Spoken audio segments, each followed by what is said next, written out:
I have to address an issue that I consider to be extremely important at the moment and which must be taken into account in any new approach.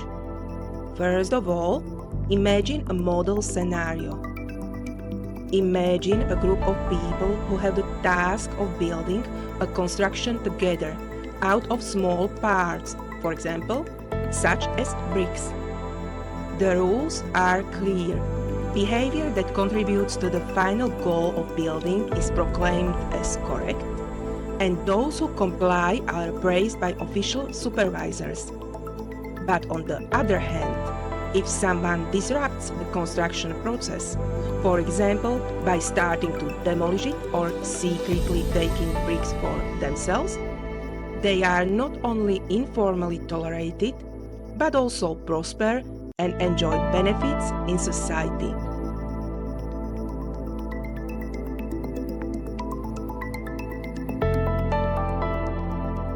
And now, the question to solve. What future developments can we expect in the coming years in the model case? My guess?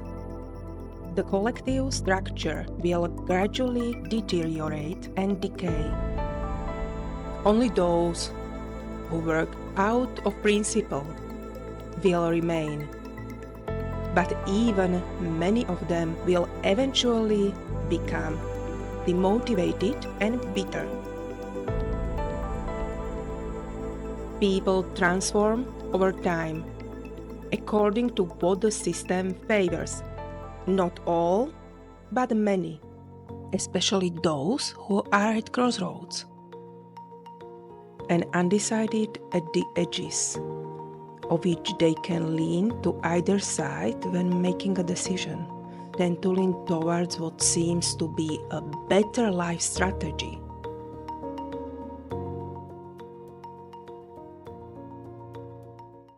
The core of the problem is that society essentially rewards behavior that is contrary to its stated goals. This hidden force, the act of rewarding, shapes people's behavior and determines the future of the joint project.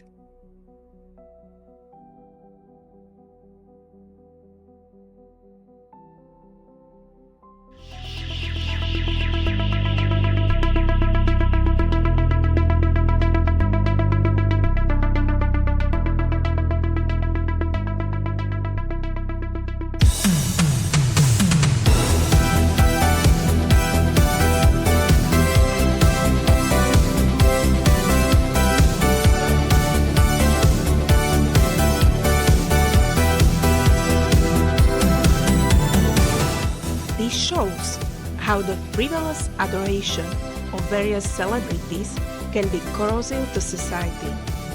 In recent decades, provocative, superficial, or even foolish behavior has often been regarded as worthy of admiration. This is understandable. People may have needed a form of relaxation of anxiety stemming from strict conformity to order. However, at some point, this trend has flipped into a state where such behavior has become so widespread that it is now unsustainable. When one person behaves irresponsibly, the whole surrounding can support the situation so that it doesn't collapse. When the majority starts to behave like that, there is no enough balance to balance it. We enter an unsustainable state in which a small group of people strain like oxen to maintain normality.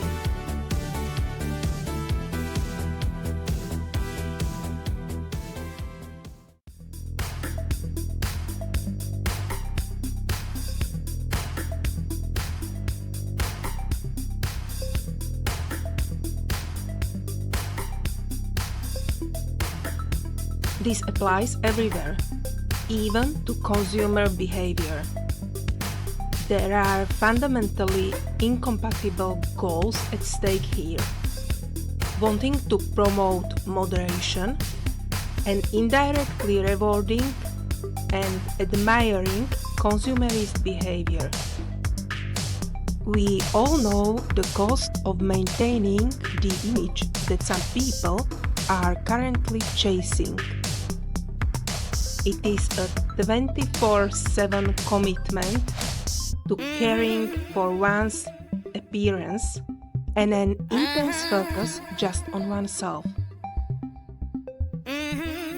Personally, I have nothing against the field of aesthetic conceptually or in general, and I don't identify with those who look down on aesthetic expression simply because it lacks a strictly functional purpose.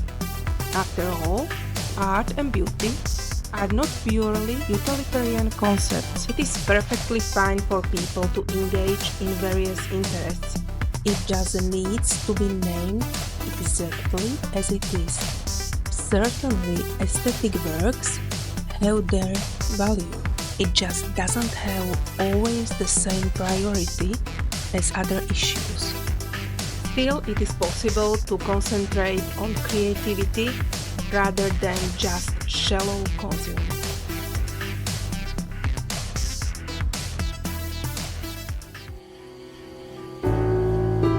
When dubious models of behavior are admired, they are given space and resources, and that says a lot about the future of society. It makes no difference that responsible behavior is superficially promoted, if in reality those who are admired behave in a completely contradictory way. People would be naive not to follow successful examples unless something else prevents them from doing so. If we ask ourselves who truly prospers in society, we no longer need to know anything else about it. No official statements or proclamations are necessary. This single indicator reveals the true face of society and the actual values and principles on which it stands. This is its golden card, what is genuinely admired and worshipped. No one needs to have its image hung on the wall. Its face is clearly visible. Its presence is so strong that it can be seen even from space. Just as the church organizes masses so that God is continuously worshipped across the earth as sunlight circles the planet. Here too, we have these never-ending celebrations. Amidst the gentle chord of a beautiful melody, the loud rumble of applause can be heard from east to west. All those who kneel before it, who admire it, who long for it, who rise and work in its name, and who fall asleep with it on their minds.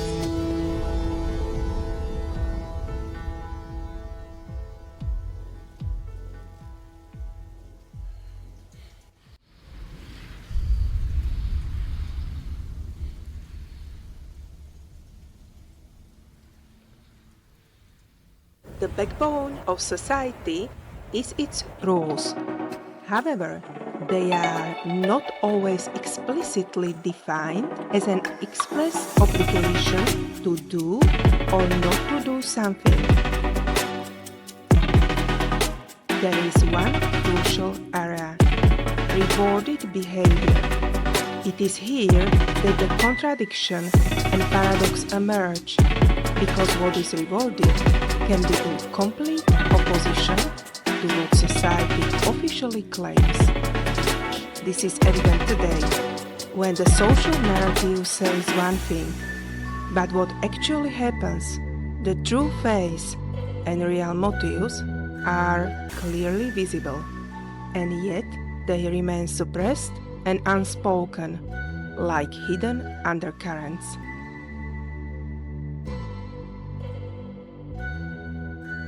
These invisible forces influence everything, drive everything, yet are masked by other labels.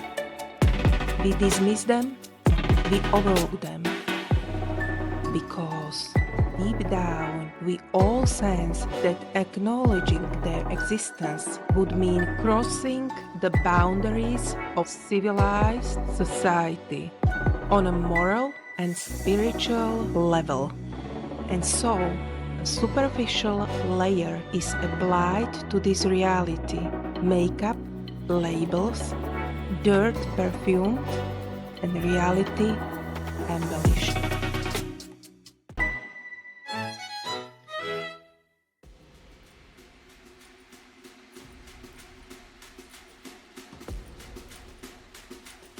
Any society that lacks a properly structured system of rewards or selection is doomed to collapse from the very beginning. This collapse may not happen immediately, but it will occur gradually, eventually leading to a complete breakdown. We can see this clearly in the case of political so-called leaders, where numerous problems arise today. It may seem like it doesn't matter at first glance, but the consequences are severely underestimated. A single mistake can destroy an entire structure. If an unsuitable person rises to prominence, gains further experience and influence, they can undo decades of progress. When decisions in a society, as is nowadays usual, are based solely on experience and status, there is no way to make rational choices beyond that framework. It's checkmate. Can't move anywhere. A society that exclusively adheres to rationality, what is not wrong approach per se, can never reach different conclusions, even if this approach destroys it from within. The worst part is that when the problem becomes apparent to everyone, it is already too late to do anything for the reasons mentioned above. People can only watch as the collapse unfolds. It's like a runaway train that cannot be stopped without violating other principles. People are already rewarded, statuses are established, leaders are in place. None of this can be bypassed without redefining the fundamental principles. What we are witnessing today, in my view, is a society being left to decay. This process will either continue slowly until the society hits rock bottom, or, and this requires a collective will, the fundamental principles must be redefined. It is essential to identify the key problems that have led to the current situation and to develop new solutions. This requires significant expansion of the framework to include other criteria often considered irrational, because in the original setting there is nowhere to move. The situation has no solution. Nevertheless, a lot can be achieved if the enhancement is well defined, and that is why I do what I do. The alternative is to continue with the gradual decay and eventually build something new on the ruins. But even in this new system, the issue of rewards and motivation will still need to be addressed.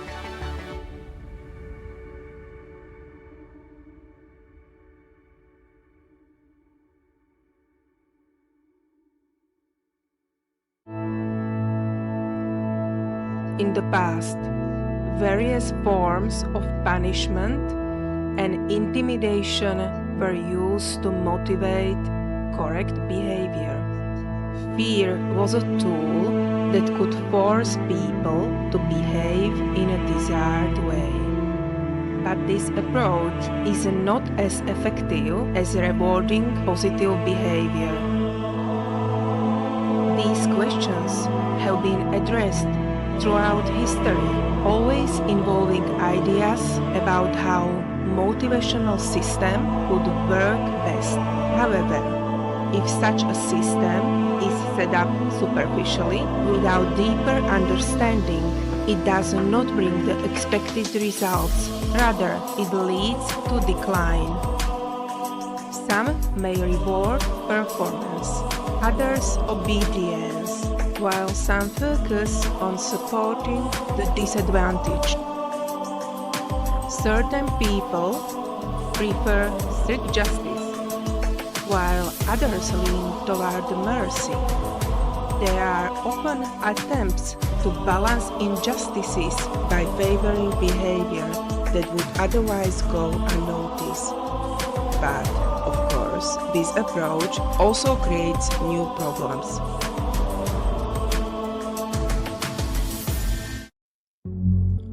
Recently, I saw a marathon where overweight and untrained runners were encouraged. It was moving, genuinely beautiful.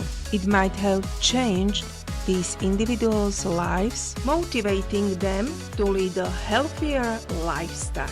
But what if in this marathon, beyond these clearly disadvantaged runners, there was also a group of runners who are neither elite nor disadvantaged? These common runners, unlike professionals who have coaches, resources, and support, give their all and often achieve extraordinary achievements, remain without support. No one recognizes their efforts and they have no opportunity to advance. Assessing fair rewards therefore requires great insight and sensitivity. It can be source of demotivation, frustration, or simply underperformance and unfulfilled potential. And in reality, investing energy in poorly designed organizations is not worth it. Such groups are inherently unjust, and individuals within them bear multiple burdens because they cannot prosper without violating principles, and on the other hand, they must endure injustice, being oppressed by those who thrive in the arrangement, while being expected to constantly deliver extraordinary performance. As a result, even those who genuinely want to behave ethically and correctly eventually leave such conditions. What could once sustain the captivity of a small group of people who worked correctly, held the system together while gaining nothing, and were essentially exploited, has become harder to maintain. Now these individuals have the option to leave.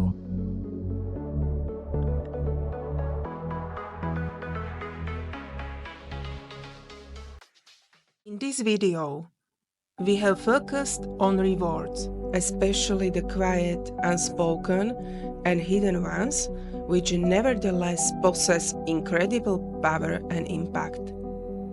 Their results are visible everywhere. They are like an omnipresent, all-pervading, underlying current. Because in reality, they represent what people value, what they consider most important. All decisions and actions are influenced by them. Even small mistakes in this area gradually lead to decay.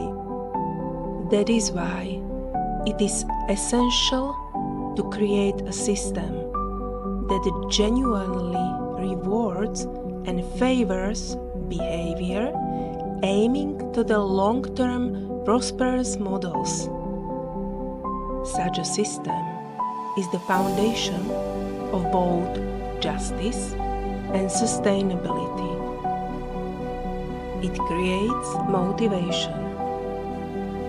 That is why even something seemingly insignificant, like promoting quality values, objects, and individuals, has a fundamental impact. But the question remains, how do we determine what is truly of quality? Since there is no authority or committee to establish and oversee the rules, and there is a lack of clear definition, we are, for now, left only with this. It is up to each of us to decide what behavior and whom we reward, whether directly or indirectly.